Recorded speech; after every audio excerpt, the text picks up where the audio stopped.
Magandang gabi po mga boss.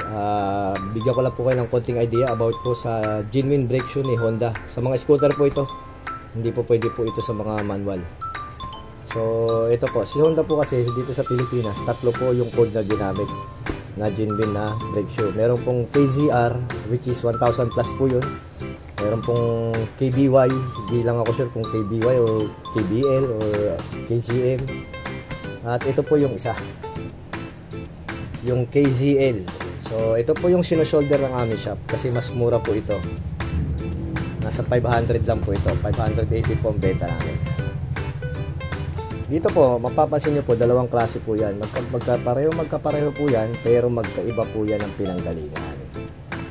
Ito po is yung genuine na brake shoe from Honda Philippines. Ito po yung galing sa supplier namin, kay Honda Philippines po yan, direct. Ito naman po, dala po ito ni customer. Order niya sa Shopee from Indonesia. So yung seller po nito from Indonesia pa po ito in order, papunta dito. So bibigyan ko lang po kayong konting knowledge kung ano po kaibahan ng dalawa. Dito po sa genuine brake shoe, pansinin niyo po, may kasama po yan dalawang stock na spring. Samantalang yung sinasabing genuine from Indonesia, wala po. Ayan, wala siyang spring. Pangalawa po, pansinin niyo po itong dulo na to. Ayan po, yung ukab na yan na parang pabundok. Ayan, yung korte na yan na pabilog. Yung peke po, hindi ko naman sinasabing peke, pero yung pang Indonesia po is meron. Samantalang si stock po, wala. Ayan po, yung genuine po yan. Pangatlo po, pansinin nyo, itong kurbada na to. Ito po, ayan, yung kurbada na yan. Makapal po yan, yung original ni Honda makapal. Ito naman po yung kaibahan ni local, manipis.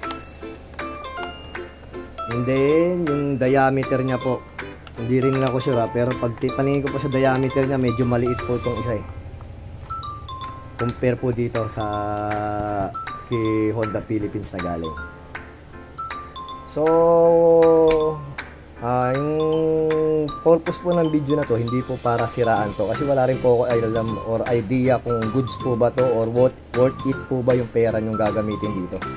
Pero kung bibili po kayo at hahanap nyo po yung genuine, ito po, yun po yung knowledge na binibigay ko sa inyo. Kaibahan ng genuine from Honda Philippines at yung sinasabing genuine from Indonesia. Yun lang po mga boss, si Rickard po ng Armind Motorcycle Shop. Maraming salamat po.